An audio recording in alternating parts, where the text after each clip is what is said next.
Welcome to Always Real Talk. I'm Kwame Brown. In the studio, we have Ed Lazere. Ed Lazere is running for the at-large council in the District of Columbia as independent. Ed came to Washington, D.C. in 1980, and he served as an educator. Ed, you probably don't know this, but I know a lot about Sacred Heart. And I know you was in their program, I think the high performing achievement program at Sacred Heart. And then you left and worked for the Center on Budget Policy and Priorities. So you've always had your mind around the budget in municipalities. And then many of us know you well from the DC Fiscal Policy Institute, in which you were spearheading a number of different initiatives in the city that were what I consider some that nationally was recognized from all over the country. One being the fair wages, the paid family leave, early childhood education, and health care. And you ran for chairman of the Council of the District of Columbia a little while ago against Phil Mendelson. It was unsuccessful. One, welcome to Always Real Talk. Great. Nice to see you. Hope you're doing well. Appreciate you having me on. Hey, no, great, great. Let's jump right into it. You know, why you and why now? Sure, those are great questions. I really appreciate your intro. That was a nice summary of my bio. I guess I would just back it up by saying I've done this work for the past 20 years because I care about equity and because I care about the District of Columbia. So I've spent 20 years understanding the city's challenges, its inequities in wealth and income and education, which of course fall mostly along lines of race. I've partnered with organizations and residents across the city to do something about it, particularly through the budget, and remember moments where I lobbied you in the hallways of the Wilson Building around the budget. I come to this race both with a deep concern about the district, a deep passion for equity, really concerned about what's happening in the city in terms of our prosperity coming at the cost of people being pushed out, particularly Black residents, and rising homelessness and continued school inequities. And that's why I'm running. And why me is that I am the candidate who has 20 years of experience understanding the city's challenges, 20 years of experience studying the city's budget and finding the money for things that are important, 20 years of building relationships throughout the city, and for big wins on things like affordable housing and good jobs and education. And so I'm confident that I'm ready on day one to start as a council member, ready to jump in and help the city survive this pandemic because of my experience, because of my relationships, which also, of course, is reflected in the endorsements I've received so far, including Attorney General Carl Racine, Brianne Nadeau, Ward 1 council member, and a number of organizations, environmental and economic organizations like the Working Families Party. Absolutely, and I know you got DC for Democracy. There are a number of different organizations that have endorsed your candidacy, a very impressive list. I want to jump into something. Right now, the city, especially businesses, are hurting, and they're hurting all over the country. We know that, right? COVID has really touched the economies all over the country, especially here in the District of Columbia, where small businesses are just trying to survive. Many of them have closed their doors. And people see you, and what people are saying is they see you as a super liberal candidate, very progressive. I don't know what the definition of progressive is these days, but clearly very liberal, very far to the left in terms of a tax and spend type of guy. Whether you tax and spend in right places or not, that's here or there, but that's how they perceive you. And people want to know, and maybe you can clear up now, how does your approach in the past help businesses now as we deal with some of the major issues that we've never seen before? Sure. I'll just start with a personal note. I'm the son of a small business person. My father ran the family bakery, and I saw how hard he worked day in and day out, both to make sure the bakery was successful and support our family, but also to really be a good boss to the people who were working for him. So I have small business in my blood, and I want to support small businesses in the city. When I was at the Fiscal Policy Institute, had small business people on my board because I wanted their perspective. For me, in my conversations this spring during the campaign and summer with businesses, the main issue they faced is rent, that they can't pay their rent because their business has disappeared and dried up. And so I want to make sure that no business in the city gets kicked out of their space because they couldn't pay rent. And we're going to have to figure out exactly how to get there. But that's my goal, is that we should basically pass a legislation that says nobody can get evicted from their home or their business if they weren't able to pay their rent because the economy dried up around them and was shut down around them through no fault of their own. And of course, we have to figure out how to make sure landlords survive as well. But I want to make sure that small businesses survive so that when we come out of this pandemic, those neighborhood institutions that we all love and rely on are still there. So I'm eager to work with businesses and make sure that they survive. I also will add that my advocacy at the Fiscal Policy Institute included fighting for property tax relief for small businesses, including creating a small business property tax credit, knowing that property taxes can be burdensome, particularly if you're in a gentrifying neighborhood where rents are rising and values are rising. So I've already shown a commitment to supporting small businesses in the city through my work. Right. And clearly you've talked about creating some, because it has to be, all this has to be paid for, right? So if in fact you're a small business and you're a landlord who is under pressure too, right? Because if I own a building and I have a small business there, when it comes to rent, there's no, you don't get to put that on the back end, right? People that have Right. mortgages, they're able to put that on the back end. When you rent, there is no back end. Matter of fact, what they want is their money, and then they'll spread that out over 12 months. And then you have to pay your current lease plus the certain percentage that will be spread out over 12 months to catch up. So there would be a cost associated with it. You have been associated with a lot of pieces of legislation that was geared to those that need it the most, right? When it comes to paid family leave, when it comes to earned income tax credits, when it comes to, you just mentioned now, if you're a business owner, and how do you get relief from your landlord so you can stay in your business? When it comes to environmental issues, the bag tax, when it comes to a number of those initiatives, you've played a role. When it comes to taxing, I know you've always had your tax the wealthy. How do we, tax the wealthy here in the District of Columbia, and we use those particular dollars to fund some of the initiatives that you feel that are important. At what point or is it too much given the environment that we're in right now? Are we going to tax businesses? Because some say you're going to tax people out of the city. A lot of the cities, it was just a report, people are moving out of New York, people are moving out of San Francisco, people are, some people say people are moving out of the DC. They're paying $5,000-$6,000 a month for rent, and they just can't sustain that, right? And they got to get out of here. So Right. how do you find a balance? Because people are saying, and but this is real talk. People are saying you're going to tax people out of here.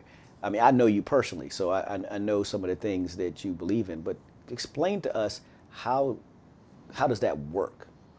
Yeah, well, so I'm eager to have a robust city, current and a long-term future for the city. I do think that the health of the city in the long term depends on a solid education system, a solid transportation system, including public transit and streets, solid healthcare system. If people are sick, if people can't get to work, if people don't have affordable housing, that's not going to be productive for anybody, including for businesses in the city. So I do think investing in the fundamentals of people and infrastructure are the things that actually create wealth and a strong economy in the long term.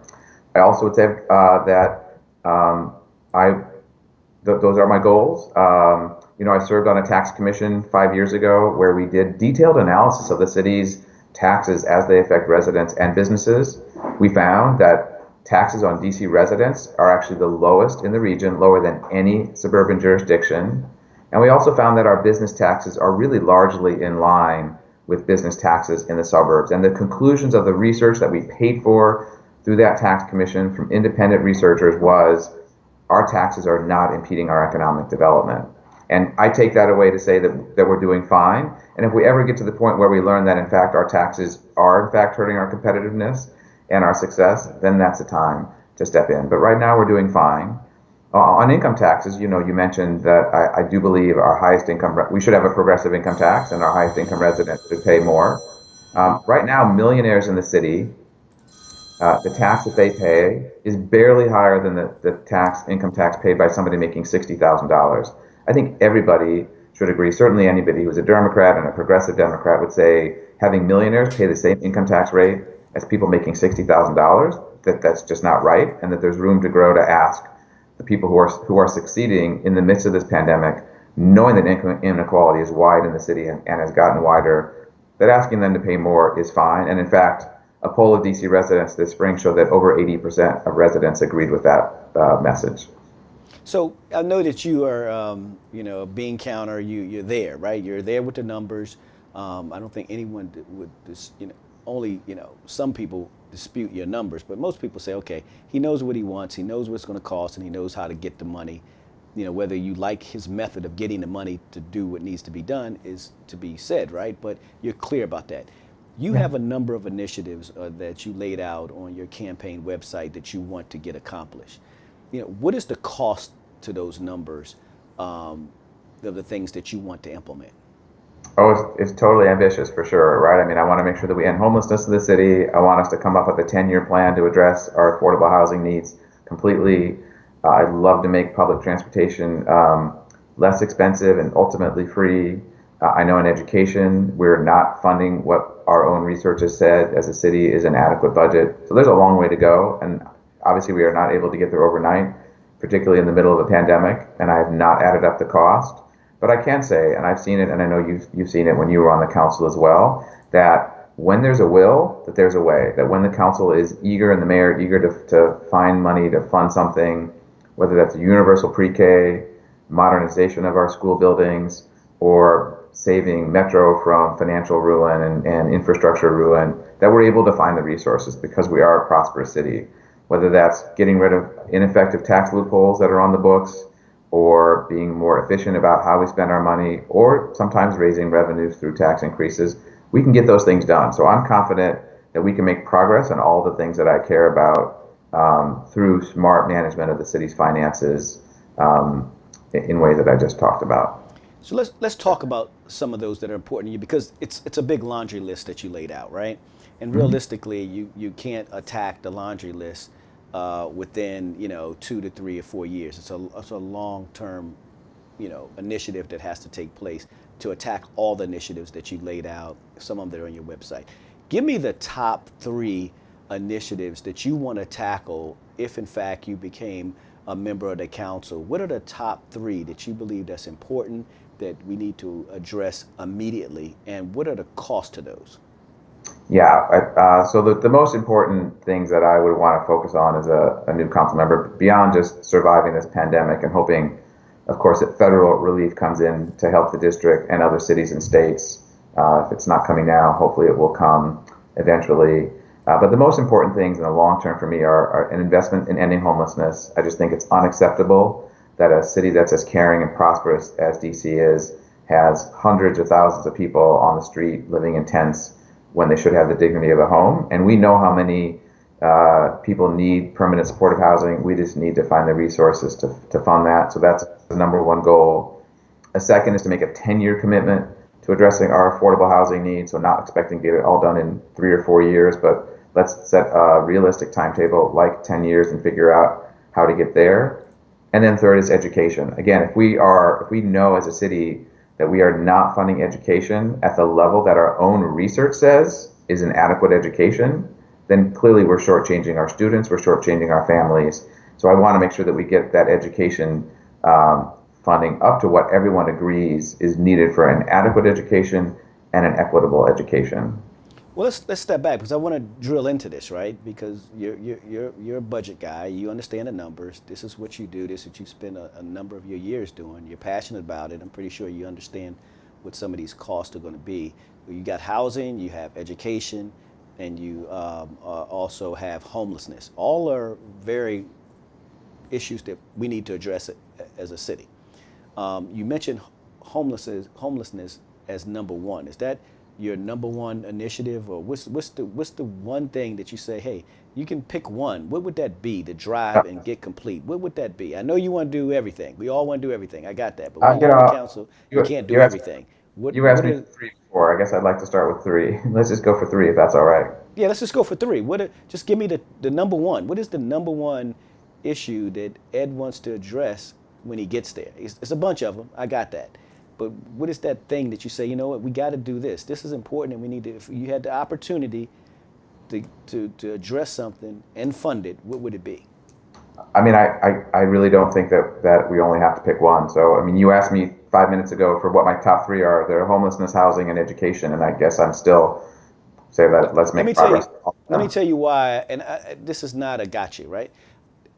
Reason why I'm asking you this question is because in order to end homelessness, there's a cost associated with it, right? Yeah. And in order to increase funding and education, there's a cost associated with it.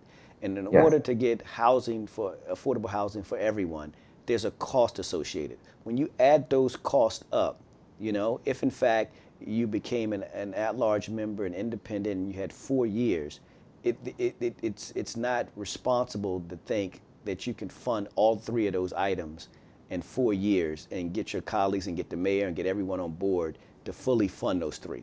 We all know that, right? People sitting at home, they know that, right? Okay. So you But we can have make significant progress. but we can make progress in them, right? So, when the reason why, because I know you're a realist, right? And I know some people might think Ed's not a realist. He's living out there in fantasy land. He thinks he's going, he just wants to do all this stuff. But I know that's not you. So, reason why I'm trying to narrow it down is so people know if they vote and for Ed Lazere for at large, then here are some things that he's going to get accomplished, right? What can he get accomplished? And that's what I'm trying to get a sense of, because that's what people are asking me. So that's why I'm asking you that Yeah. question to give you an opportunity to answer it. I mean, I would say if 4 years from now, if I'm elected and 4 years from now we have not made significant new investments to end homelessness, address our affordable housing needs, and invest more in equitable education, then people can tell me I didn't do my job. And I'm happy to be held accountable to fighting for all three of those, not solving those problems. I mean, No, you want to fight for it, but let's walk back a little bit then, because I know that's broad, and I got that. Let's look at education. You've looked at the budget. You understand the budget. Within education itself, there are different items that are necessary that you believe should have additional funding. I'm pretty sure you being a fiscal policy institute for so long, you're clear on what those costs are, right? I remember you coming to see me and you'd be like, look, we need, $8 million or we need $100 million and we can take care of this. And if we can't get 100, we should at least 50. I remember those conversations very vividly. You was very clear. So when it comes to education, are you saying that you can't articulate what is kind of needed in the short term, or what's kind of needed that could be a starting point in certain areas of education? I mean, we're about 10% below what's considered adequate, and we spend about 1.8 billion on education. So that alone means we probably need to spend about 200 million. If we throw in what we also need to do to provide more funds for at-risk students, it's probably closer to 250 million. Probably in that ballpark would be my guess. Right. So 250 million, you believe, would give us adequate education in the District of Columbia across the board, right?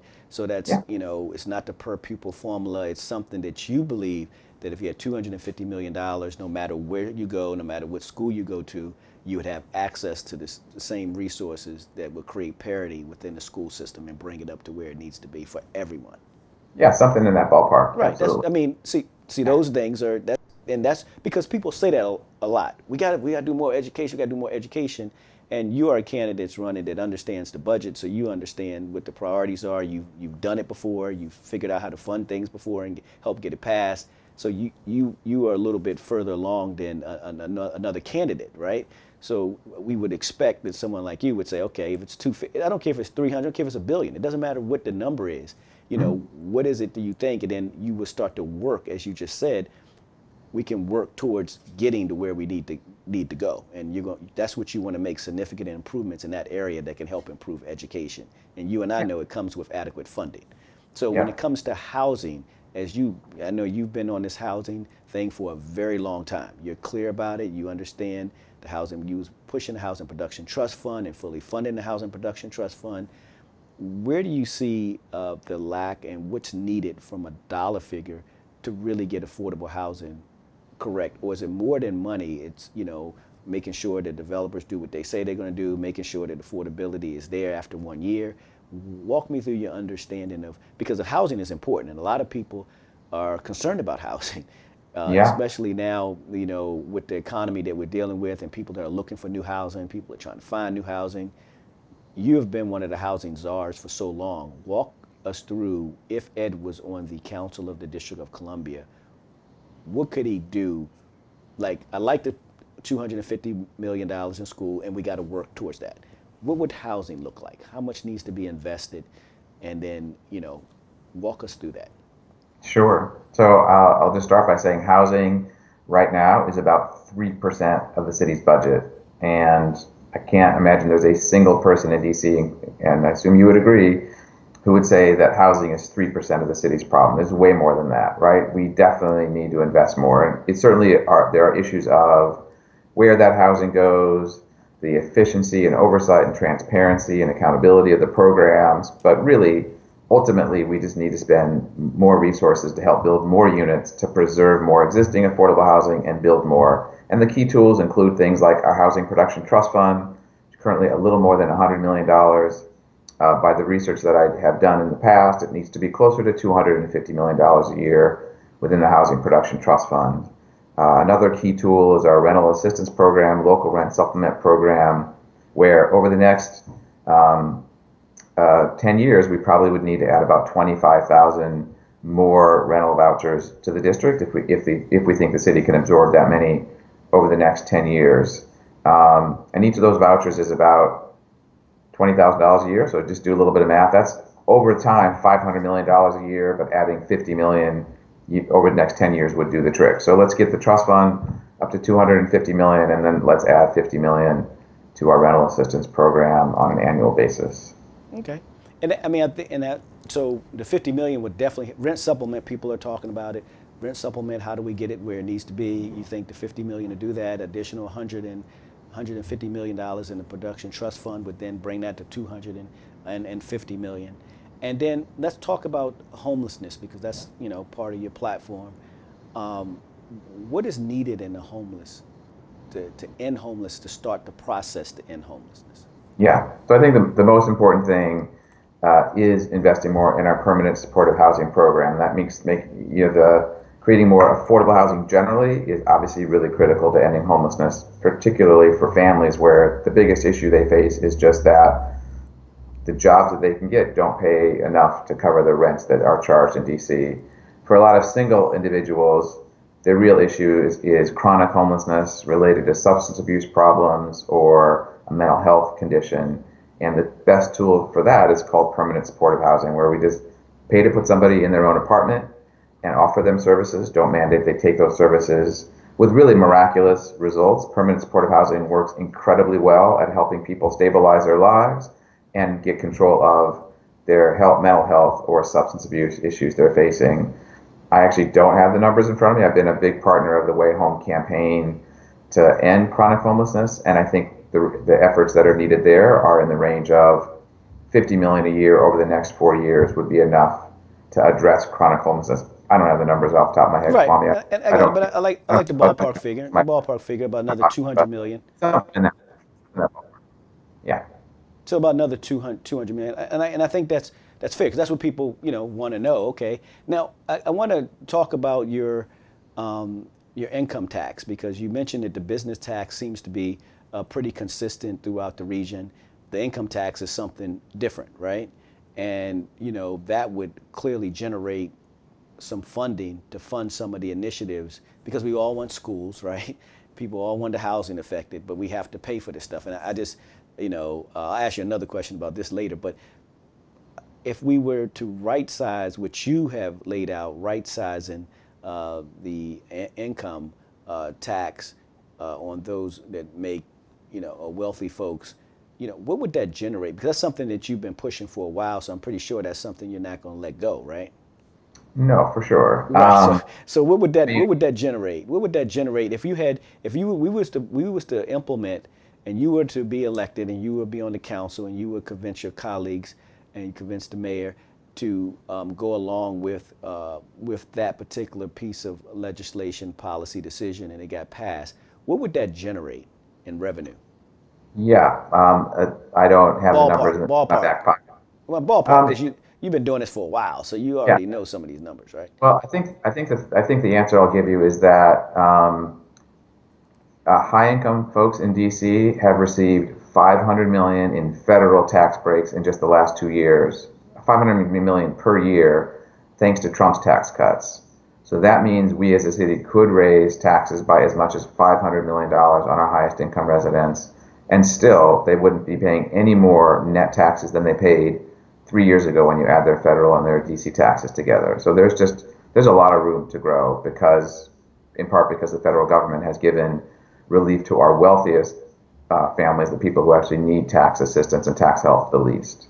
Okay, and that 500 million itself could pretty much, fund your education initiatives, could fund the housing initiatives, and with maybe a little bit more to fund the homelessness. So I'm just trying to get a sense because everyone wants education fixed. Like everyone wants all the stuff that we talk about, but people just don't know how they're going to pay for it, right? Yeah. So I want to move on to um,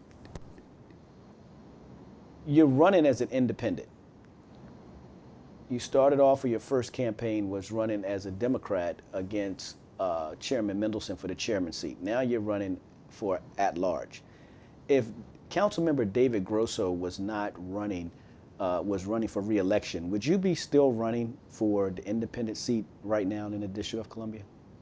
No, probably not. I mean, running against incumbents is very hard. So I'm running to get elected. I left my job so that I could run for this seat. So it was a very consequential decision for me. And I'm running, and I chose to run because I thought that the progressive community, the progressive voters of DC would support me, which I think has been borne out by the endorsements that I've gotten so far. But it would have been very hard to take on an incumbent. David Grosso has been a solid council member. I think he has solid name recognition and support in the community. So I probably would not have jumped into a race to take on somebody who both I think has done a good job and who would just be hard to beat. So no, I wouldn't have run if he weren't retiring. And you don't have David Grosso's endorsement, and he's been progressive. He's been on a lot of issues that you supported. Um, do you think he just didn't support you, not endorsing you because somebody worked for him? He's kind of loyal to the person that worked for him. Exactly. Yeah, he endorsed a former employee who also announced before I had announced. But Okay, and I want to at the end we have some questions, and I just want to go right at these questions. This is agree or disagree. This is our firestorm. It's only five. There's no elaboration. This is yes or no. All right, or agree or disagree. Here we go. School choice. I don't know what that means. School choice. You support school choice or you don't? Yes. Okay. So eliminating gun laws in the district, getting rid of guns. Getting rid of guns? Yes. Yeah. Okay. Tax the wealthy. Yes. Mayor Bowser doing a good job. It's not yes or no. That's too complicated a question. Sorry. Okay. And defund police. Yes. Okay. Great. Well, Ed Lazere, where can they find you? What's your website that people can find you on? Just find me on your show. I'm going to be on every week, right? Just kidding. Absolutely. You can go to his website, Ed Lazere. We'll have it. It's right there on the screen. It'll be right there on the screen so you can check it out. Ed, Yeah, I want to thank you for coming by, taking time, laying out your vision for why you're running and what you're going to bring to the table. Please tell your family hello. Once again, if it's always real talk, you know it's going to be real. thank you.